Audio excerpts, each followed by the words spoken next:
Once upon a time, there was Jamie and Sam. Jamie and Sam were a match made in modern dating heaven until a single text threatened to change it all.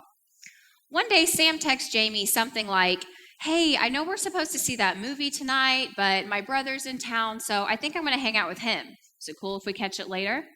Jamie reads the text and is immediately disappointed. Suddenly, her thoughts start racing and she's overwhelmed with insecurity. She thinks, is his brother really in town or does he just not want to hang out with me? Is brother code word for someone else? Oh my gosh, is he going to break up with me? Maybe I should just break up with him. I don't even know what's going on anymore. In the midst of her emotional overwhelm, Jamie texts back something like, well, since your brother is obviously more important to you than me, then fine, just go, and don't even worry about seeing it later. The rest of her night is filled with anxiety, overwhelm, and a lot of analyzing. Jamie has just boarded the dreaded dating crazy train. Now, some of you may be familiar with the dating crazy train, and if you've ever been a passenger, you know that it is not a fun place to be. I totally understand. Dating in our fast-paced, media-driven society is a pretty scary process. And a lot of times it can be difficult to navigate the ups and downs of romantic love. But although dating and love may not always be easy, there is a practice you can follow that can make your times on the dating crazy train a little less chaotic. That practice is mindfulness. Simply put, mindfulness is being aware of what's going on and how you're feeling first before you just react. In the past few words, mindfulness has kind of become a buzzword. You may have heard it said in a yoga class or maybe seen it printed on a fancy athletic shirt. But mindfulness is much more than a trendy wellness word. Not only has it been shown to reduce anxiety and stress, it's actually been used to help people who are struggling with addiction. Now, I know we're not talking about addiction, we're talking about dating, but stay with me. Because when you're falling in love, there's a lot more going on than we're typically told about. So just to be clear, when I talk about love, I'm not talking about the kind of love you have for a pet or for your grandma. I'm talking about the head over heels, totally passionate, I'm in love, and I don't care who knows it kind of love. This type of love is characterized by boundless energy, sleepless nights thinking about you're someone special, and of course, daydreaming about them constantly. A few years back, Dr. Fisher at the University of Texas and her colleagues conducted a study to find out exactly what was going on in the brain when we're falling in love.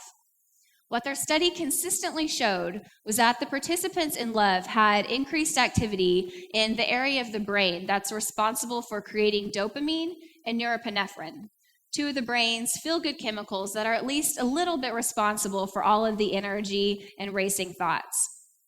After this, they did the study again, but this time with participants who had recently gone through a breakup or experienced some sort of romantic rejection. What they found was that during rejection, the process in the brain was the exact same, resulting once again in sleepless nights and obsessive thoughts, this time without the desirable feelings. The final twist was that they noticed what's happening in the brain when someone's falling in love or going through a breakup is very similar to what's happening when someone is high on cocaine. So, the high of cocaine, one of the most addictive substances we know, the natural high of love, and the devastating crash of a breakup actually have a lot in common. And the phrase, addicted to love, is pretty accurate. So, since mindfulness has been shown to help people who are struggling with substance addiction, maybe it can help us feel a little more in control throughout the ups and downs of romantic love as well. So let's break mindfulness into 3 basic steps: awareness, non-judgmental observation, and acceptance. The first step, awareness, is simply knowing what's going on. When we practice mindfulness, we become aware of the text, words, and situations that, for one reason or another, cause us some sort of physical or emotional distress.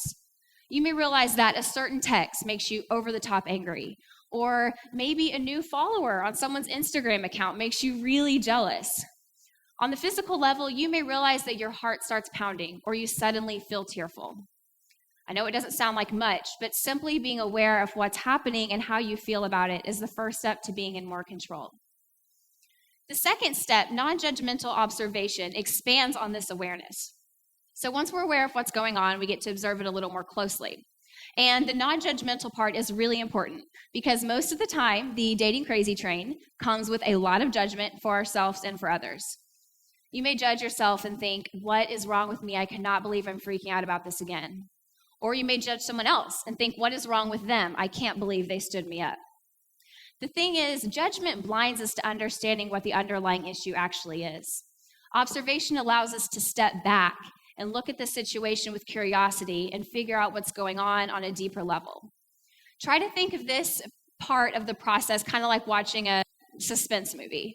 If one of the characters did something you didn't immediately understand, you wouldn't get frustrated, kick over your popcorn, and storm out. You'd just sit there, enjoy your popcorn, and wonder what would unfold next. Of course, in time, the characters' thoughts and actions would all add up, and what's really going on would become clear. Observation puts you in the perfect position to solve the mystery of why you're about to step on the dating crazy train. The third step is acceptance. Now, acceptance is not the same thing as complacency or enjoyment. Acceptance is nothing more than acknowledging how you're feeling and what is happening, whether you like what's happening or not. When we fight to make a situation what we think it should be, we miss the opportunity to learn the lesson that it can teach. One of my favorite quotes is by Carl Rogers. He said, "The curious paradox is when I accept myself as I am, then I can change." The same can be said about our experiences and our emotions.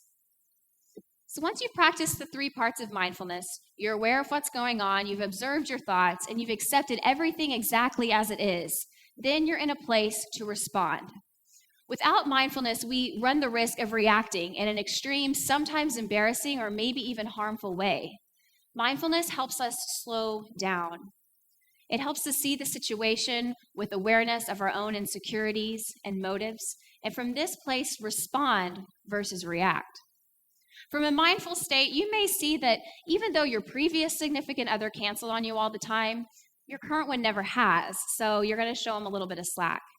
You may see that something got really lost in textlation, so next time you'll call instead. On the other hand, you may realize that the same situations just keep happening, and so maybe it's time to move on. Mindfulness allows us to identify our demons, see them as they really are, and instead of being controlled by them, learn from them, and respond in a way that actually creates a helpful result. Renowned psychologist and Holocaust survivor Viktor K. Frankl said this: "Between stimulus and response, there is a space. In that space is our power to choose our response. And on our response lies our growth and our freedom." Mindfulness expands that space, and as a result, expands our freedom to actually enjoy the dating process and create more peaceful and sustaining relationships. I'm not saying it's easy, and it definitely takes practice, but take it from a former frequent passenger that mindfulness is an essential step to making your time on the dating crazy train a little less chaotic. Thank you.